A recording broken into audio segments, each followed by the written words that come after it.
Reading for Wildlife. Written and illustrated by Zella, a project by Zella and friends. An elephant for breakfast. Chapter 14. The Search. Father walked home. Perhaps the police were right, and he would find his children in bed. The once grand house had certainly seemed empty. He felt disappointed. Uncle Cosmo had vanished before he had even seen him. If only Father had stayed a little longer, and had been just a little more observant. He too might have noticed the little details, like the fit of the policemen's uniforms. He might also have heard the gate at the end of the garden creak on its rusted hinges as it was pushed open from the other side. He would also have seen the very same policemen, P.C. Everest and P.C. Strong, return to their captors, whom they had hidden most carefully in the garden shed, together with the inert body of Uncle Cosmo.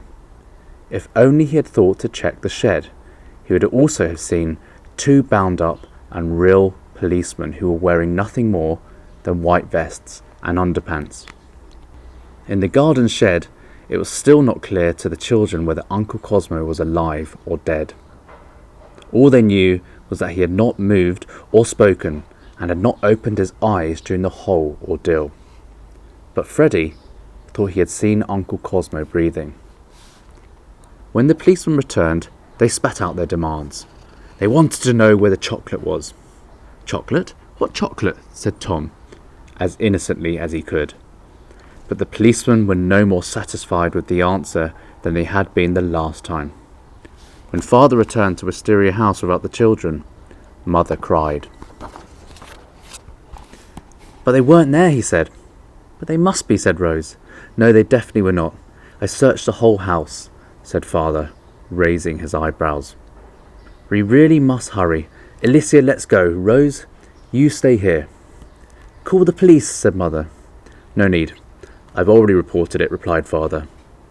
"Let's ask Crispin and Lily to help us find them."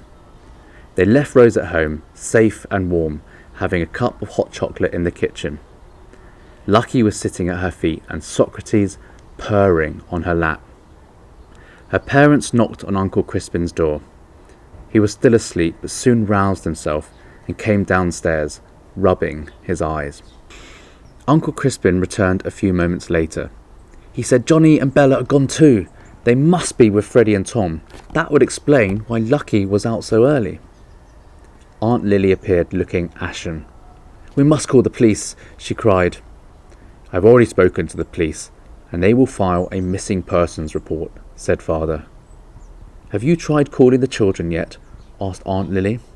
"Yes, and texted them, but there has been no answer," said Father. "Then where shall we look?" asked Aunt Lily. Uncle Crispin suggested, "Let's go back to 52 Paradise Road and check there." "But the police have already checked 52 Paradise Road, and so has Rupert," said Mother. "So that would be just a waste of time." "They can't have got far," said Father. "Perhaps we should check the train station and nearby streets," said Aunt Lily. "We could go by bike to be faster and cover the parks and the Thames Riverside too," suggested Uncle Crispin. They all agreed.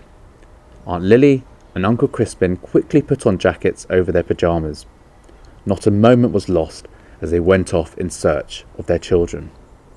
But Father and Mother had completely forgotten about Rose, believing that she was safe at home with Lucky and Socrates. With enormous thanks to James Glancy. Here is how you can help.